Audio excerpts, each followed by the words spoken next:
Okay, this is Wendy De Rosa, and this is actually take two on this video that I'm going to be offering you today. It is on how to process the intensity of 2020. Um, and I started it, and then wasn't sure if it was recording. It is recording. So I'm Wendy De Rosa, the founder of the School of Intuitive Studies. This video is on how to process the intensity of 2020. So I wanted to support you with um, some touching in, some connection in with yourself as we are maneuvering through a lot. We certainly have had a year of loss. We have a pandemic. We have varying views across the board, creating division in many ways. We're amidst political turmoil, moral turmoil. We're also in we're in a great unraveling of our deep history and what we're holding and carrying as a culture, as communities, as individuals, and as energy in our bodies. So first of all, I want to point out that if you have been experiencing any level of numbing, checking out, maybe it's even fight, flight, or freeze, it's anger, it's grief, it's fatigue. You're really in the realm of normal, of what's, in par with everything that's going on in the world right now. Those are actually very natural and normal responses to what happens when we're navigating a trauma field, which is what's happening right now. And what's interesting is that when we're working, in energy healing, we don't always address or talk about trauma head on. Typically, I do, but in the typical field of energy healing, it's not always directly spoken. The energy we're holding is not always directly spoken as trauma, but trauma is also a doorway into our spiritual self. It's a doorway into our light when we approach upon the healing process. So what's happening is, for many people who've been healing for a long time, clearing their energy and been on the healing path and have been doing an array of modalities, you might be coming into this year and saying, it's so interesting that it is intense and I'm navigating so much, but so much is opening in me at the same time, including my visions, my gifts, my purpose, what I'm here to do. Also, I'm feeling my intuitive gifts opening up more and more, or I'm feeling more of my creative flow happening. A lot of this can be happening juxtaposed, a very intense and traumatizing field. Part of what's making the field so traumatizing is the level of inherent and innate projection that human beings do, when we are raised in the programming in the environment that it's not okay for us to have the feelings we're having.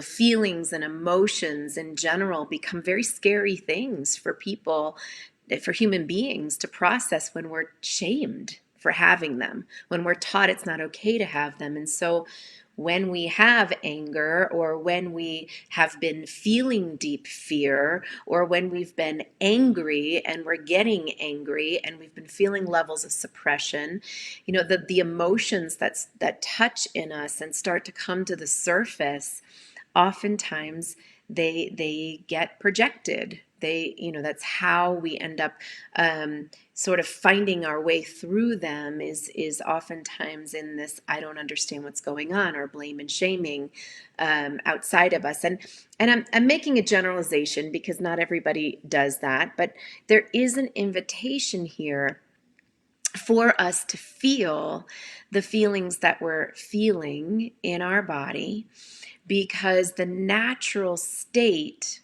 of, or I should say the default, which might be projection, or it might be numbing, or it might be acting out. Those are ways that our nervous system will unconsciously or subconsciously act out from the feelings or the pain we might be experiencing. So number one, just notice your body responses. Am I exhausted? Do I want to eat? Do I want to drink alcohol? Do I want to numb myself out? And not to say all of that is bad, but sometimes when we're stuffing or numbing, it becomes a way to sedate the natural energy that wants to rise and surface, which sometimes is your truth. So notice how you're feeling in yourself. Secondly, absolutely 100%, as we are navigating a trauma field, take care of your nervous system. I mean, even notice, am I going from one shocking event to another shocking event to another shocking event without any repair in between, without any decompression, without any self-care, or just an acknowledgement that I'm transitioning through one shocking event after another? That's a lot on your nervous system. That's a lot on your adrenaline, your cortisol levels, your amygdala in your brain, and all the organs in the body. It's a lot. And so as we start to just acknowledge, I just need to relax my nervous system on a daily level. And that might mean getting fresh air. That might mean laying on the ground and putting your legs up the wall. It might mean taking some deep breaths, 10 deep breaths to relax your nervous system. And, in many regards, meditation teaches that it takes 10 minutes for the body to quiet down. So you might be sitting a lot longer than you initially want to or anticipate you need to for the nervous system to settle. But just honor that. Sometimes it takes time. So care for your nervous system.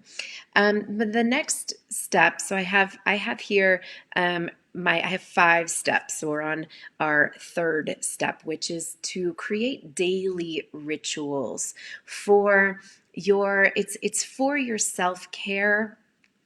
But sometimes I think the phrase self-care is it's broad and it's used a lot. And so I want to be very specific about this, which is that you are a human being who is made of energy, and you have an energy body, and your energy body needs to be tended to just as much as the care you give to your physical body. Your soul communes through your energy body and your physical body. And so your soul may be saying on an intuitive level somewhere in your system, I need something on a deeper level. I need to ground myself daily. I need to prepare my body on a ritualistic level for existing in these times, which are stressful, which are overwhelming, which are projecting, which is, anxiety provoking. I need to care for and create grounding rituals to live in these times. So what does that look like today? It might be different than how you've cared for yourself in the past. So maybe a ritual is I ground myself when I first wake up out of bed. I put my feet on the ground. I visualize my grounding cord, and I breathe into my body. And then I say hello to my body, and I make my way over to a meditation seat, and I sit for 10 minutes, 20 minutes, and I breathe and I meditate and I pray in that space. And in that ritual, whatever that ritual might be, you might be moving into the fourth topic here I wanted to talk about, which is clearing your energy. It might be that part of your ritual is that you're clearing your energy every day. First thing in the morning, before you go to bed at night, throughout the day, that you are showering yourself with light and grace, that you are sending energy back to people that may not be yours, it may not serve you, and that you are engaging in visualizations or practices on an energetic level that would clear energy that doesn't serve you and move it out of your body. You can put it in a bubble of light and send it out of you. You can send it back to the person. You can shower yourself with grace. Like I said, a beautiful field of light or shower of light. You might have other practices. I certainly teach a lot of practices in my training programs. So, by all means, should you want to be learning more about intuition and how to clear your energy and developing gifts for your intuitive gifts, but also how to be a healer, please visit my website, School of Intuitive Studies. You can look at the Intuitive Healer Training Program. And learn more there. And I also have YouTube videos as well. So just know that those are out there. But get into the habit of cleansing your energy in your body, breathing, engaging your breath. Now that I sort of combined a little bit with the daily ritual because maybe your shower in the morning or in the evening is a soul shower. Maybe it's an energy healing shower. Maybe it's not just a body cleansing shower. Maybe it's a prayer shower, an infusion of intention in your shower to help meet you on that soul level where your soul is needing to be tended to because your soul has wisdom and information for you right now and how to navigate this life and how you are going to exist amidst it and also thrive amidst it. So that brings me to my last topic here, which is that, it's processing the intensity of 2020 is actually not about saying or claiming that everything that's going on in 2020 is negative and bad. In fact, everything that's going on in 2020 is an invitation for us to go deeper into our healing process, especially if we're triggered, especially if deeper parts of us have been touched, if we've been affected by anything, by varying points of view, if we've been affected by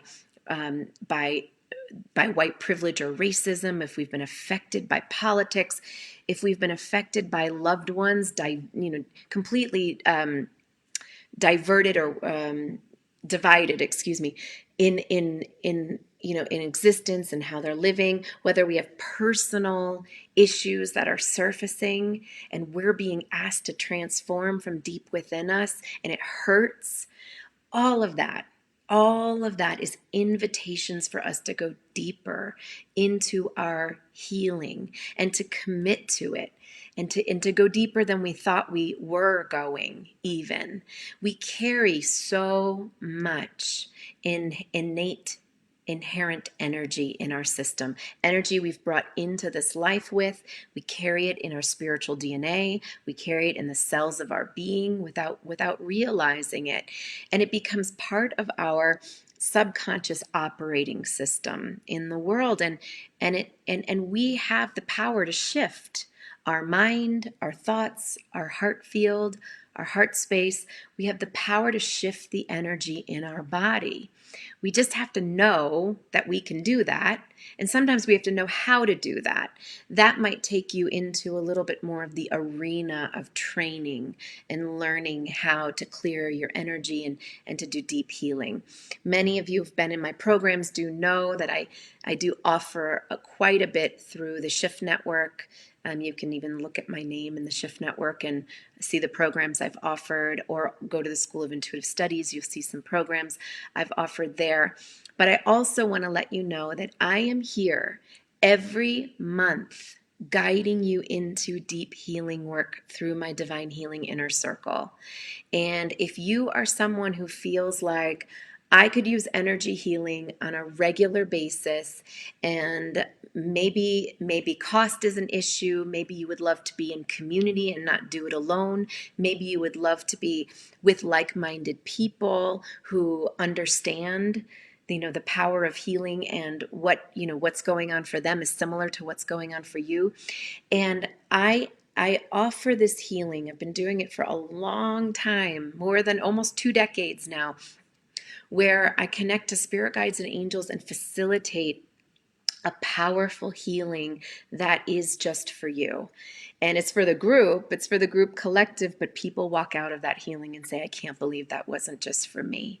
And it's very, very deep energy clearing that we're doing. So if you feel like you could benefit from that level of deep healing every month, please don't hesitate.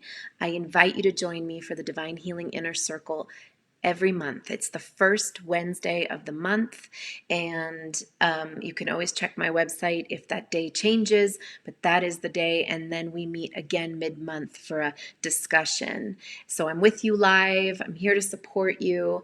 It is intense times, but it's a powerful portal into your growth and your transformation, and healing is the vehicle.